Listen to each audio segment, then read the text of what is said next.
បាទសូមជម្រាបសួរខ្ញុំបាទឈ្មោះមុំសុផាណាជានាយកនៃវិទ្យាល័យហ៊ុនសែនសៀមរាបនៅថ្ងៃនេះខ្ញុំមានកិត្តិយសដ៏ឧត្តមដែលមាន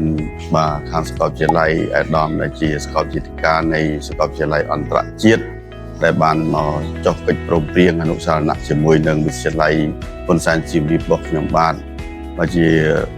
កិច្ចសហប្រតិបត្តិការគ្នាដើម្បីថ្ងៃអនាគតក្នុងការសិក្សារៀនសូត្ររវាងសិស្សដើម្បីបន្តទៅថ្នាក់ឧត្តមសិក្សានៅសាកលវិទ្យាល័យអន្តរជាតិរបស់យើង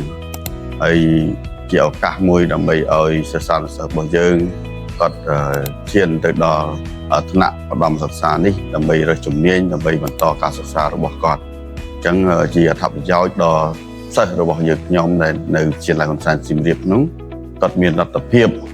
គ្រប់គ្រាន់ដើម្បីនឹងបន្តទៅថ្នាក់ឧត្តមសិក្សានេះជាគុណយុះប្រសើរបំផុតសម្រាប់វិទ្យាល័យរបស់ខ្ញុំបាទហើយខ្ញុំសង្ឃឹមថាសិស្សានុសិស្សនៅឆ្នាំនេះបាទដែលនឹងមានការប្រឡងនៅពេលខាងមុខបាទបាក់ឌុបវាហៅថា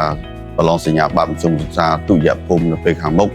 បាទសម័យប្រឡងថ្ងៃទី10បាទខែសីហា2026ខាងមុខនេះគាត់នឹងចូលរួមការប្រឡងហើយនឹងទទួលបានលទ្ធផលល្អប្រសើរអញ្ចឹងខ្ញុំចំពោះមុខសូមជូនពរឲ្យសិស្សរបស់ខ្ញុំទាំងអស់